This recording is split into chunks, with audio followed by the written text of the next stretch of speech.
Hasil survei jalur sepeda pada hari Sabtu tanggal 30 Januari 2021.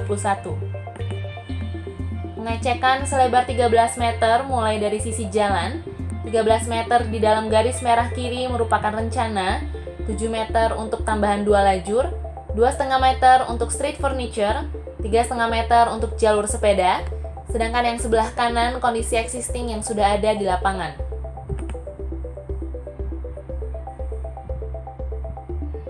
Lokasi survei 1, Simpang SQ sampai 400 meter ke depan. Bentang 13 meter sedikit mengenai saluran UDITCH existing, terutama di bagian jalur sepeda dan street furniture akan banyak mengenai saluran existing dan pohon-pohon di sana. Masih pada lokasi yang sama, bentang 13 meter sedikit mengenai saluran UDITCH existing, terutama di bagian jalur sepeda dan street furniture akan banyak mengenai saluran existing dan pohon-pohon di sana. Lokasi survei 2, 400 meter setelah lokasi pertama. Ada saluran alam dan kondisi relatif stabil atau datar, tetapi perlu adanya timbunan di beberapa titik.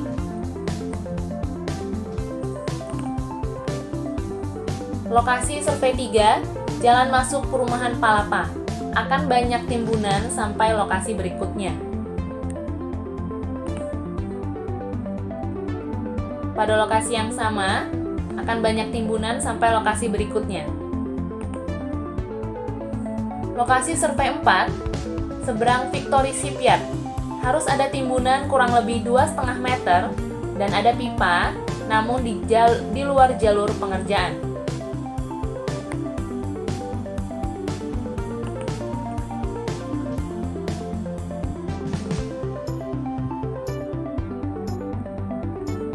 Lokasi survei 5 di depan Telkom.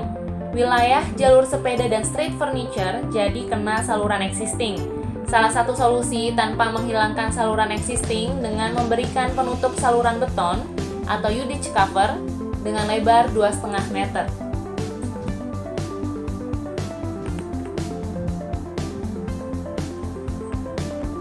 Pada lokasi yang sama, wilayah jalur sepeda dan street furniture jadi kena saluran existing. Salah satu solusi tanpa menghilangkan saluran existing dengan memberikan penutup saluran beton atau UDITCH cover dengan lebar 2,5 meter. Lokasi survei 6, 100 meter dari lokasi kelima. Kondisi di lapangan tidak ada saluran existing, hanya ada saluran alam, sehingga kemungkinan akan ada CCO atau pekerjaan lain untuk pekerjaan drainase, jalan cenderung relatif datar. Pada lokasi yang sama, kondisi di lapangan tidak ada saluran existing, hanya ada saluran alam, sehingga kemungkinan akan ada CCO atau pekerjaan lain untuk pekerjaan drainase, jalan cenderung relatif datar. Lokasi survei 7 di depan PT Kerosin atau sebelum Shangri-La. Perlu banyak timbunan karena ada rawa mulai dari PT Kerosin sampai 250 meter ke depannya. Masih pada lokasi yang sama, perlu banyak timbunan karena ada rawa mulai dari PT Kerosin sampai 250 meter ke depannya. Masih pada lokasi yang sama, perlu banyak timbunan karena ada rawa mulai dari PT Kerosin sampai 250 meter ke depannya.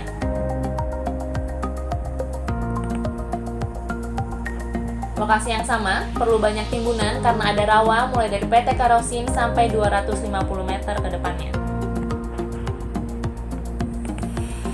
Lokasi survei 8 di depan Gapura Shangri-La. Dinding nama partisinya pasti akan mengenai street furniture dan jalur sepeda nantinya.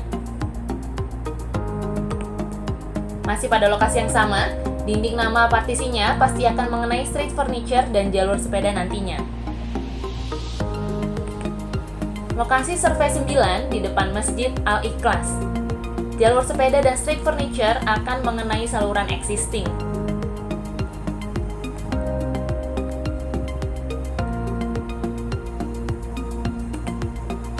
Lokasi survei ke-10 di depan Ruko Gracia. Jalur sepeda akan sedikit melintasi akses masuk mulai dari Ruko Gracia sampai pengadilan agama, hingga sebelum SPBU. Tindak lanjut, belum tercantum beberapa pekerjaan di AHS seperti yang pertama, pemotongan atau pembersihan pohon-pohon existing. Yang kedua, pekerjaan drainase Yudich 30. Di sepanjang 2,7 km belum ditemukan lokasi yang akan dibangun dinding penahan tanah.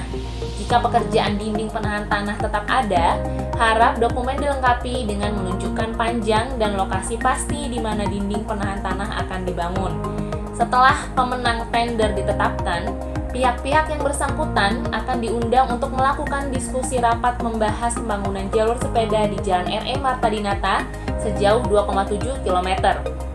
Distribusi, yang pertama Pusat Perencanaan Program Strategis, kedua Direktorat Pengelolaan Lahan, ketiga Direktorat Pengamanan Aset, keempat Satuan Pemeriksa Internal, kelima Kasubdit Pembangunan Gedung dan Utilitas, keenam Kasubdit Pembangunan Jalan dan Jembatan, 7 Satker PUPR Jalan Nasional, ke-8 Departemen Agama Kota Batam, 9 Badan Pemeriksa Keuangan dan Pembangunan, ke-10 PT Persero Batam, 11 pihak Ruko Gracia, dan yang terakhir PT Bumi Shangri-La Jaya, pengelola Shangri-La. Terima kasih.